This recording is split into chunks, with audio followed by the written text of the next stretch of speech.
मोइन, बताएं कि किस तरीके से ये भरपाई कराई जाएगी, क्या इसकी प्रक्रिया होगी?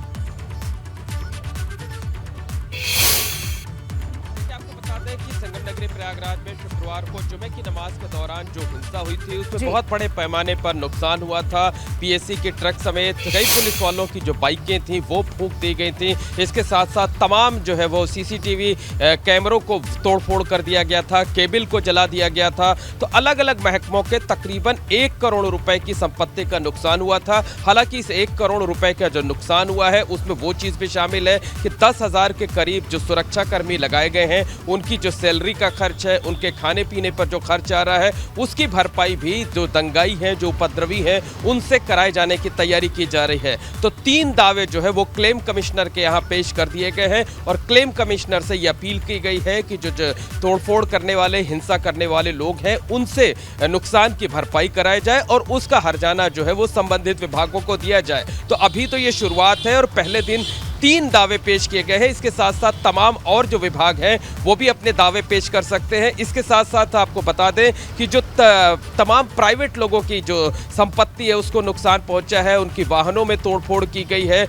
उनके घरों पर पत्थर चलाए गए थे, घरों के कांच टूट गए हैं, तो वो लोग भी अगर चाहे तो क्लेम कमिश्नर के यहाँ दावे पेश कर सकते हैं। तो ये पहला मौका होगा कि प्रयागराज में हुई किसी भी हिंसा के मामले की जो क्षतिपूर्ति है, जो नुकसान हुआ है, उसकी भरपाई दंगाइयों से, हिंसा करने वाले लोगों से कराए जाने की तैयारी है। और ये एक सख्त संदेश देने की भी कोशिश है कि अगर कानून को कोई हाथ में लेगा, तोड़फोड़ करेगा, नुकसान करेगा तो उसे कार्रवाई की जाएगी। बिल्कुल बिल्कुल, यही एक संदेश देने की कोशिश यहाँ की जा रही है।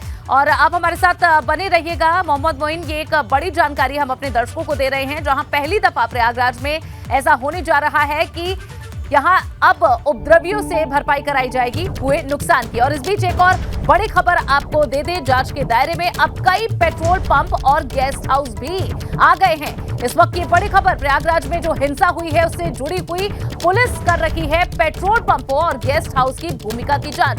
आशंका है कि साजिशकर्ताओं ने बाहर से आए उपद्रवियों को मुफ्त में पेट्रोल भी मुहैया कराया था। हिंसाग्रस्त अटाला इलाके के आसपास के कई गेस्ट हाउसेस में वाहन भी खड़े किए गए थे। 5 पेट्रोल पंप और 5 गेस्ट हाउस के सीसीटीवी फुटेज अब खंगाले जा रहे हैं। सीसीटीवी फुटेज के जरिए उपद्रवियों की पहचान की जा रही है। साथ ही मिलीभगत पाए जाने पर पेट्रोल पंप और गेस्ट हाउस संचालकों पर भी शिकंजा कसा जाएगा।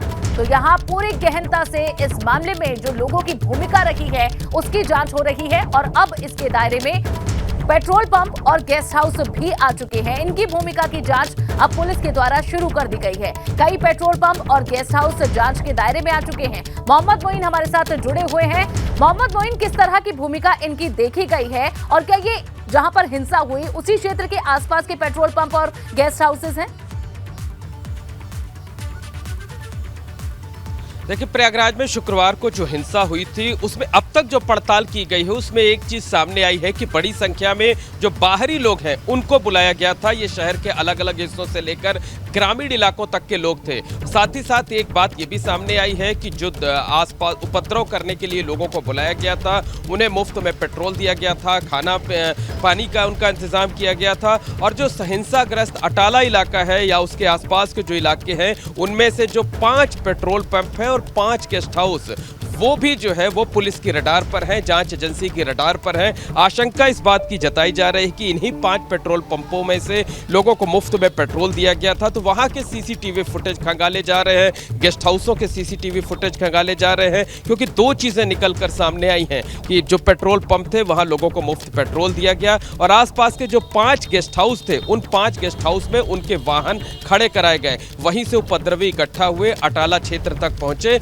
और हिंसा करने के बाद फरार हो गए। तो सीसीटीवी फुटेज के जरिए उपद्रवियों की पहचान की जा रही है और साथ ही साथ ये कवायद भी की जा रही है ताकि सच का सामने आ सके कि क्या सचमुच जो है बाहरी लोगों को पैसे देकर बुलाया गया था, उनके लिए पेट्रोल का इंतजाम कराया गया था, उनके वाहन खड़ा कराए जाने का इंतजाम किया गया था, उनके खाने पीने का इंतजाम किया गया था। तो जब केस जो है वो पूरा अदालत में जाए तो पुख्ता सबूत सामने आए और हिंसा की पूरी साजिश का पर्दाफाश हो सके, इसी वजह वजह से पेट्रोल पंपों को और जो गेस्ट हाउस हैं उनकी भी निगरानी की जा रही है। सीसीटीवी फुटेज खंगाले जा रहे हैं देखना होगा कि किस तरीके से कब तक अंजाम तक पहुंचती है इन लोगों पर होने वाली ये कार्रवाई।